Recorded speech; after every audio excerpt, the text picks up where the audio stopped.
The only thing that is Cowboy Bebop in the live-action show is the soundtrack. If you've been on the internet in recent years, you probably know that people hate the Cowboy Bebop live-action series. And this isn't just anime fans complaining that it's not a one-for-one reenactment. The creator of the anime didn't even like it. You can easily find videos on why this series is so bad, but you can also watch the best video on it by my friend Weebjail, who dives into why this series misses the mark. But one thing Weebjail and other content creators don't trash talk is the soundtrack, because it's actually really good. The soundtrack is created by Yoko Kanno and the Seatbelts, the very same people that made the original 25 years ago. During her time off, Kanno kept busy making lots of other soundtracks, but her return to Cowboy Bebop was easy because she stated, "I'm a die-hard fan of the show." However, her process for this version was far different from the anime. During the anime, Kanno and the Seatbelts would create music, and I don't mean create music for a scene. I mean literally just create music. Cowboy Bebop's director often gave no direction and just worked with what he was given. The live action, however, gave Kanno a lot of restrictions and forced her to make music for certain spots. The freedom and jam session nature of her writing immediately was taken away. Possibly the worst crime of the show from the music's perspective is the lack of power in the scene in the cathedral when Spike fights Vicious. I mentioned in my previous Cowboy Bebop video that the song Rain accompanying Spike as he enters to meet Vicious is so unorthodox, and that gives the scene such power, emotion, and sonic identity. Kanno goes against traditional compositional norms, and instead of including ominous, intense orchestral pads, she gave us a catchy organ riff, beautiful vocals that just erupt into an organ-filled guitar solo that is unlike any musical piece I've heard in a scene like this. And we do get this in the live action. Kind of. Listen for yourself. Did you come back to beg for their lives? Mercy's for the weak! Remember?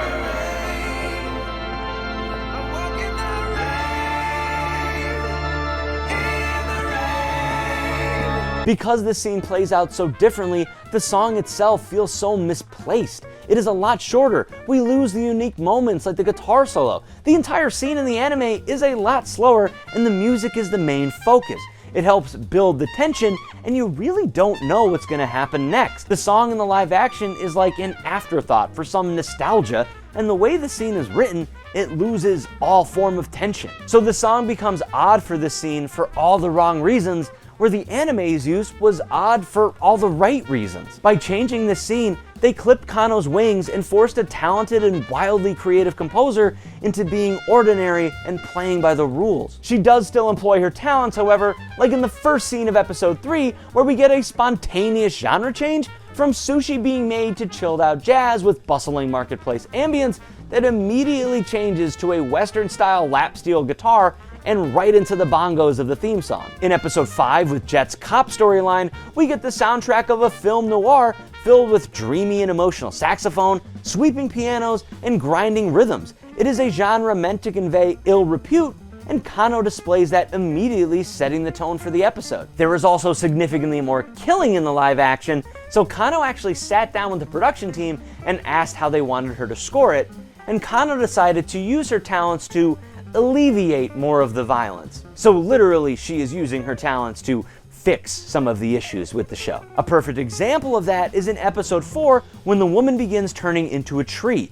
This scene is pretty gory and horrifying, but Kanno adds in a cowboy western tune. It contradicts the body horror happening on screen. It's campy and out of pocket. The song belongs in a Disney movie, but Kanno decided to make the scene somehow strangely lighthearted. Even the very first scene of the show is uncharacteristically bloody and grim. When we first see Spike, we aren't given that wave of heroic joy, but the second Kanno soundtrack comes in with loud and electrifying horns, it is that sliver of the anime creeping back in. Even the moment when the music quiets down, instead of what you commonly hear like an ambient synth pad or stress-inducing drums, you hear funky guitar chords, because Kanno understands that the music isn't for Spike and the audience to be worried that their hero is in trouble. It is that the bad guys are the ones that are in trouble. Kanno even kept the spirit of the anime as she composed. She created the music for each episode in 2 weeks, much like she did for the anime, and stated, "Not too much good comes out if you're overthinking things. Spike has that personality as well." So Kanno was still able to use all of her talents to create a fascinating and fitting soundtrack, and the irony that the only person who understood the anime that worked on the show was the music composer. But all this begs the question, can a good soundtrack save a bad show? I'm sure you can name a handful of bad movies that their soundtracks really stood out to you. Maybe the movies aren't even downright bad, but you just didn't like them.